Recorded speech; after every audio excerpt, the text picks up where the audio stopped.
பாருங்க, இயேசு கிறிஸ்து பரமேறுவதற்கு முன்பாக தன்னுடைய சீசர்களிடத்துல சொன்ன காரியம் யோவான் 14ஆம் அதிகாரத்துல எழுதப்பட்டிருக்கிறது. நான் உங்களுக்காக ஒரு ஸ்தலத்தை ஆயத்தம் பண்ண போகிறேன். இந்த பூமியிலிருந்து பரலோகத்திற்கு சென்ற இயேசு சொல்லி போன வார்த்தை, உங்களுக்காக ஒரு ஸ்தலத்தை நான் ஆயத்தம் பண்ண போகிறேன்.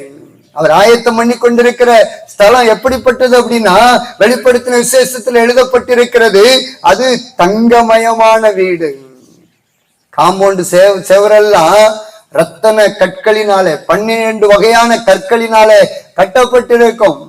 ரோடு எல்லாம் தங்கமா இருக்கும். இன்னைக்கு தங்கத்துக்காக நம்ம எவ்வளவு பிரயாசப்படுறோம். ஆனா பரலோகத்துல நமக்கு தங்கத்திலேயே ஆண்டவர் வீடு கட்டி வச்சிருக்கிறார்.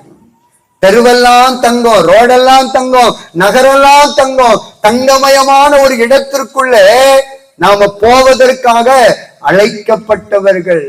யாருக்கு அந்த தங்கமயமான இடம் கிடைக்கும் அப்படின்னா, இயேசுவின் ரத்தத்தினாலே கழுவப்பட்ட பிள்ளைகளுக்கு மாத்திரமே.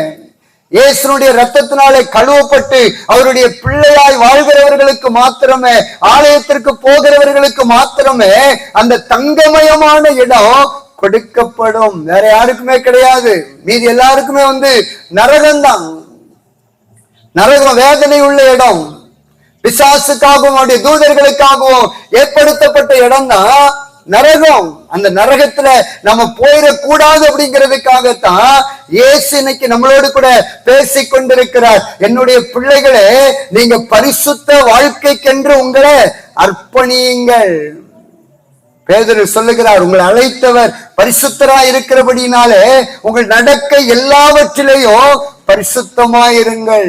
உங்க பேச்சு பரிசுத்தமா இருக்கணும், உங்க பார்வை பரிசுத்தமா இருக்கணும், உங்க சிந்தனை பரிசுத்தமா இருக்கணும். எல்லாவற்றிலேயே பரிசுத்தம் பரிசுத்தம் பரிசுத்தம். இந்த பரிசுத்தம் இருந்தால் மாத்திரமே நம்ம ராஜாதி ராஜாவை சந்திக்க முடியும்.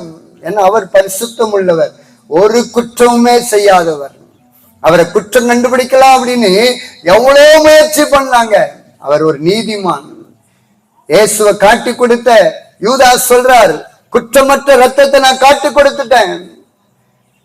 இயேசுவை நல்லா விசாரிச்ச பிலாத்து சொல்லுகிறார், அவர் ஒரு நீதிமான். பிலாத்துடைய மனைவி சொல்றாங்க, இயேசு ஒரு நீதிமான். அந்த நீதிமான் நிமித்தம் நான் சொப்பனத்துல மிகுந்த பாடுபட்டேன். பாருங்க, எல்லாராலும் சாட்சி கொடுக்கப்பட்டவர்.